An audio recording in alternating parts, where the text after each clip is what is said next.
Donc, je vais passer la parole maintenant à Jean-Michel Delisle, qui est psychiatre, ethnologue, thérapeute familial, addictologue, membre de la Commission nationale des stupéfiants et directeur du comité d'études et d'information sur la drogue et qui vient de Bordeaux. Merci d'être là. Alors, je viens de Bordeaux, mais en fait, je suis passé par Paris, puisque j'avais une réunion hier soir et j'en ai une autre ce soir encore à Paris. Alors, ça m'a donné l'occasion, mais vous ne le savez pas, d'arriver tout à l'heure à Perrache et de prendre le tram numéro 2. Et alors, pourquoi je dis ça? C'est parce que ce que je faisais il y a 40 ans, quand je travaillais à côté à Desgenettes, comme pendant mon service militaire, comme psychiatre déjà, et où je venais rendre visite de temps en temps à mes jeunes amis à l'époque du Vinatier. Mais il y a 40 ans, donc ça fait un moment. Mais j'ai bien reconnu la ligne tram et tout ça. Donc, merci pour votre invitation. Merci Nicolas Franck. Merci évidemment à Benjamin Rolland. Merci également à Guy Gozlan.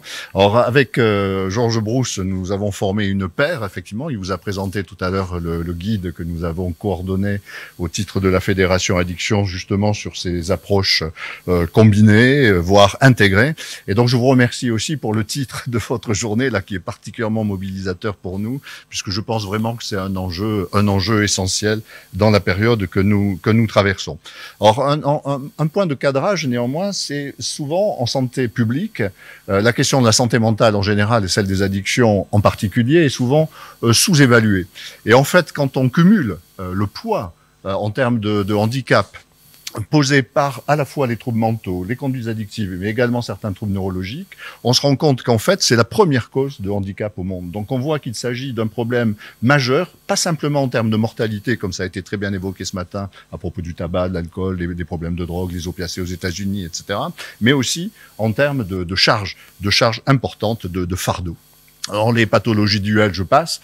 Il y a une très forte corrélation, sans doute avec des systèmes de causalité bidirectionnels. Il y a des modèles où on voit bien le modèle addictologique, où c'est la prise de produits qui va pouvoir faciliter l'émergence d'un trouble mental. À l'inverse, le modèle de l'automédication qui était très, très dominant quand je travaillais ici, qui est toujours présent, mais où on pense finalement que c'est le trouble mental avec l'anxiété, la tension intérieure qui va amener certaines personnes à user et abuser de substances à des fins d'apaisement. Et puis en fait, il y a une autre dimension, c'est celle dont je vais essayer de vous parler tout à l'heure, qui peut rendre compte aussi de cette corrélation, c'est qu'en amont, il y a des facteurs de causalité communs.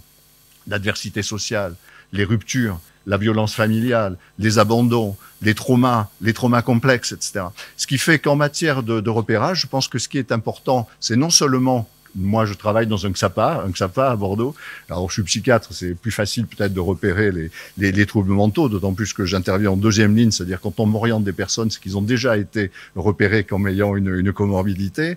Mais néanmoins, ce qu'il va falloir faire aussi, c'est repérer encore en amont l'existence ou pas, notamment de traumas complexes, de troubles de la personnalité, parce que ce sont finalement parmi les pathologies psychiatriques les plus fréquemment représentées. Et finalement, on se rend compte aussi que compte tenu de l'intrication avec les problématiques sociales, de désinsertion, de désadaptation, c'est vraiment un domaine où l'enjeu d'une prise en charge globale, à la fois médicale, mais aussi psychologique, mais aussi sociale, est absolument décisif. Donc je passe rapidement sur le guide qui a été évoqué tout à l'heure. Vous voyez, c'est le même modèle que le bleu là que vous avez. C'est le guide. Alors celui-ci, addiction et troubles psychiatriques, on est très content avec Georges, bien qu'on n'ait pas de droit d'auteur. C'est le plus téléchargé historiquement à la Fédération Addiction. C'est celui qui est également le plus commandé. Donc vous allez sur le site fédérationaddiction.fr, je pense, et vous pouvez le télécharger directement. Sinon, vous pouvez même commander la version imprimée. Alors le dessin à gauche, c'était un usager d'un CARUD, enfin une femme, usagère de drogue et d'un CARUD à Bordeaux qui nous avait fait cette illustration. Alors voilà ce que je renvoie, c'est un vieil article maintenant de l'American Journal, mais où en l'occurrence on essaye d'avoir cette vision un petit peu intégrative, où on se rend compte qu'il y a des facteurs de désadaptation en amont, souvent en petite enfance, des facteurs de vulnérabilité, qui sont des facteurs de vulnérabilité aussi bien pour développer éventuellement un trouble mental que pour développer des pratiques addictives. Et on voit que les pratiques addictives qui, dans un premier temps, peuvent avoir un effet de tentative d'autorégulation, vont souvent, dans un deuxième temps, avoir un effet d'aggravation, d'entretien et de chronicisation, finalement, des deux troubles. Alors, une des questions qui se posent et que vous vous posez tous, ça c'est des schémas de l'école bordelaise de neurobiologie de Michel Lemoyle, c'est pourquoi certaines personnes sont manifestement plus vulnérables que d'autres autre par rapport au risque de basculer vers une problématique addictive? Eh bien, on a des éléments de réponse. Ça, c'est la célèbre courbe de survie du trouble addictif à un certain nombre de substances. Il y a la cocaïne, il y a le tabac, il y a l'alcool au fil du temps. Vous voyez les décennies qui découlent vers la droite, là, 10 ans, 20 ans, 30 ans. Et vous voyez que l'évolution naturelle d'une addiction, en fait, c'est la rémission, contrairement à ce qu'on dit. Pour ceux qui survivent, c'est la rémission, dans des délais plus ou moins longs, souvent relativement longs, mais on se rend compte que certains vont entrer en rémission assez vite, et d'autres vont entrer en rémission au bout de 10 ans, au bout de 15 ans, au bout de 20 ans. C'est souvent ce qu'on voit en service spécialisé, c'est-à-dire les pathologies finalement les plus lourdes. Alors on se demande évidemment qu'est-ce qui distingue finalement les personnes qui vont entrer en rémission relativement vite et celles qui n'entrent pas en rémission vite. Eh bien là aussi, les données des grosses enquêtes de comorbidité telles que la NESARC aux États-Unis montrent que les facteurs prédictifs majeurs, c'est les vulnérabilités pendant l'enfance, les familles un peu explosées, c'est la maltraitance, c'est l'abandon, c'est l'incurie, c'est toutes ces vulnérabilités-là. Et en termes psychiatriques, ce qui va être le plus représenté, je suis passé assez vite, c'est les troubles de la personnalité. Les troubles de la personnalité avec irritabilité, instabilité émotionnelle, anxiété de séparation, etc. Donc des traits de personnalité qui sont également des traits de vulnérabilité pour avoir d'autres pathologies mentales, des troubles de l'humeur, des troubles dépressifs, des troubles anxieux, etc., etc. Mais donc, en arrière-plan, vous voyez où je veux en venir, c'est que derrière tout ça, il peut y avoir également une autre question à prendre en compte, c'est celle du trauma. Alors, je laisse mes diapos aux organisateurs, donc vous pourrez les télécharger aussi si ça vous intéresse. Voilà. Alors, j'en viens au trauma et pathologie duel. Selon nous, et selon moi, mais on en a parlé, c'est une question centrale au travers des traumas complexes, du lien avec les troubles de la personnalité, l'anxiété de séparation, etc. Alors, commençons par l'anxiété de séparation avec un Bordelais. En fait, c'est un Américain, mais bon, il travaillait à Bordeaux, Joel Swenson, qui a fait une superbe publication il y a quelques années dans Addiction, où il montrait que finalement, l'un des facteurs prédictifs absolument majeurs de l'initiation de l'usage de drogue et de la transition de l'usage vers la dépendance, vers l'addiction, c'était l'anxiété de séparation. Et de manière absolument massive, puisque des modélisations indiquent que le traitement du trouble anxiété de séparation permettrait de prévenir environ un tiers des initiations, donc c'est une intervention de prévention tout à fait majeure, mais aussi de prévenir près de 70% des transitions vers les addictions. Donc on voit le côté majeur. Un autre lien, c'est un article historique, mais très important, puisque ça remonte au début des années 90. À l'époque, on s'intéressait surtout au trauma aigu, notamment en contexte guerrier. Je faisais ça aussi à Desgenettes, alors pas avec les mêmes techniques, on avait encore des anciens, guerre d'Algérie, enfin bon. Et donc la psychiatrie militaire a commencé à identifier que dans certains cas, des traumas répétés, qui n'étaient pas nécessairement d'intensité absolument majeure, pouvaient déclencher des états de stress post-traumatique absolument massifs. Et cette donnée-là de psychiatrie militaire, excusez-moi, c'est le télescopage avec le voisinage là qui me perturbe, a été ensuite, investie par le champ du trauma par rapport au micro-traumatisme répété pendant l'enfance, avec des parents maltraitants, des parents abuseurs, des parents absents, des difficultés relationnelles, des stigmatisations dans une classe, etc., etc. Et donc à développer toute une conceptualisation autour des traumas complexes qui sont ceux que l'on trouve en lien avec notamment les problématiques addictives. Alors là-dessus, on s'est rendu compte également avec des données tout à fait convaincantes là que je vous mentionne, c'est que le stress en que tel est un facteur majeur de risque, de déclencheur. C'est un déclencheur vraiment de craving, et tout particulièrement chez les femmes, où on se rend compte que chez les hommes, globalement, ce sont plutôt les situations de consommation, la vue d'un produit, la vue d'un quartier, un contexte qui va déclencher le craving, alors que chez les femmes, ça va être des violences verbales, des humiliations, etc. C'est quelque chose qui est parfaitement identifié. Et on en vient du coup à une question qui était posée par les intervenants ce matin. Dans quel sens faut-il traiter quand on trouve à la fois des personnes qui présentent un stress post-traumatique et une addiction? Les protocoles de soins, classiquement, étaient que les gens qui s'occupaient du stress post-traumatique ne commençaient à le traiter qu'à partir du moment où la personne était sevrée. Or, la personne prenait des produits pour ne pas souffrir de son stress post-traumatique. Donc, si on lui disait d'arrêter avant d'être soigné, évidemment, ça marchait pas. Ce qui fait que Denise Yen, la psychiatre qui a publié cet article, a eu l'idée de renverser le protocole et de traiter inconditionnellement le stress post-traumatique avec des approches DCC, bon, et de voir ensuite finalement ce qui se passait côté addiction. Et on s'est rendu compte qu'en suivant cet ordre-là, finalement, les personnes, et ça confortait un peu le modèle de l'automédication, voyant leur niveau de stress diminuer, avaient moins besoin finalement de s'anesthésier avec des produits de défonce. Et finalement, on voyait les niveaux de consommation qui avaient tendance à diminuer.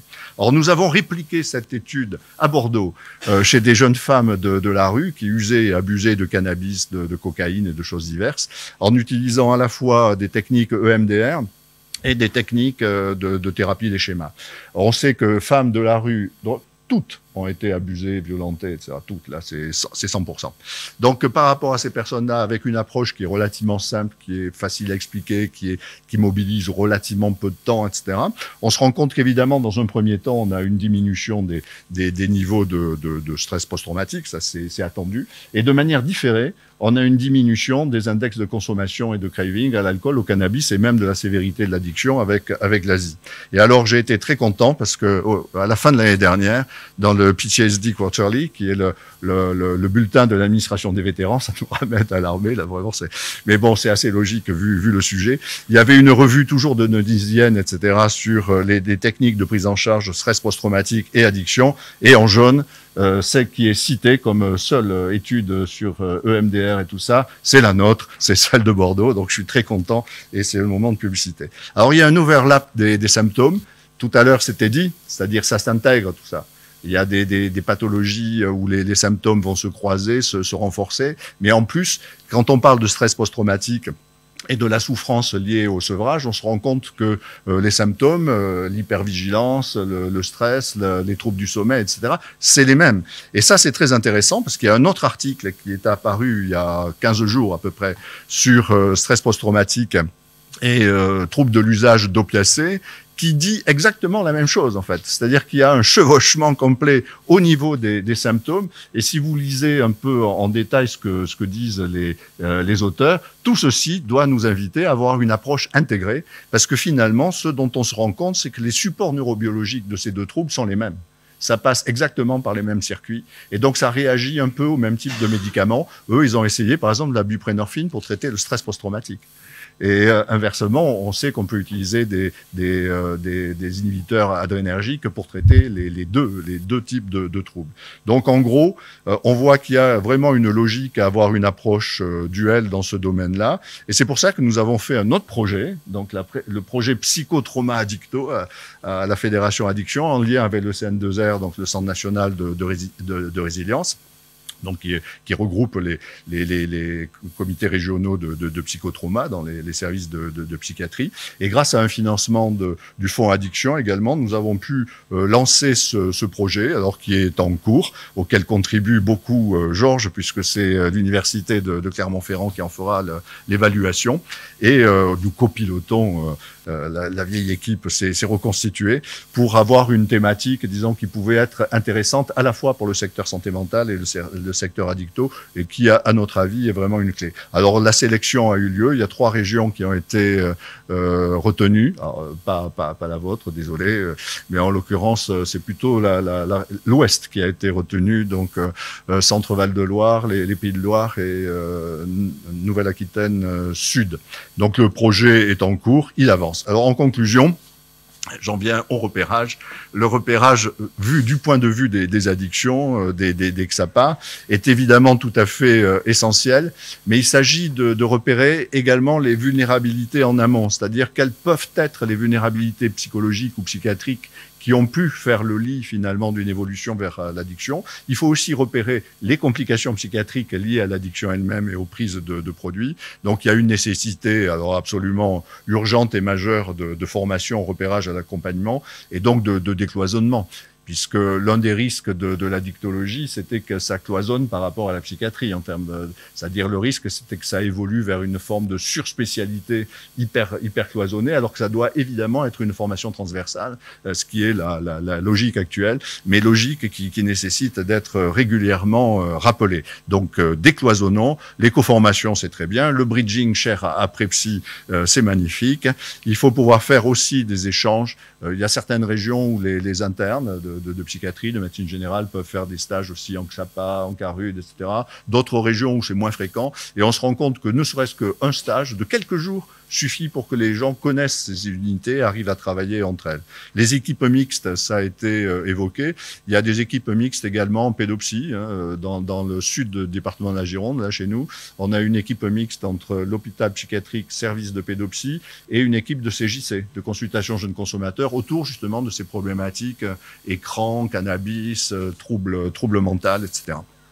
Il y a l'exemple évidemment de Prepsy, et notamment sur les liens avec les troubles psychotiques. Et puis le coportage de ce projet est un bel exemple. Donc apologie de l'approche intégrée. Vous voyez ce chirurgien qui reçoit une nouvelle fois aux urgences un chien qui est blessé, et au lieu de se contenter de lui mettre des pansements sur ses plaies, il lui dit: tu veux connaître le vrai remède, arrête d'embêter les chats.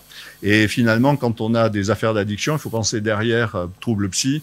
Quand on a trouble psy, il faut penser derrière addiction, et quand on a les deux, il faut penser derrière éventuellement trauma, parce que ça se traite aussi et ça va apaiser les deux niveaux. Et je vous remercie. Voilà.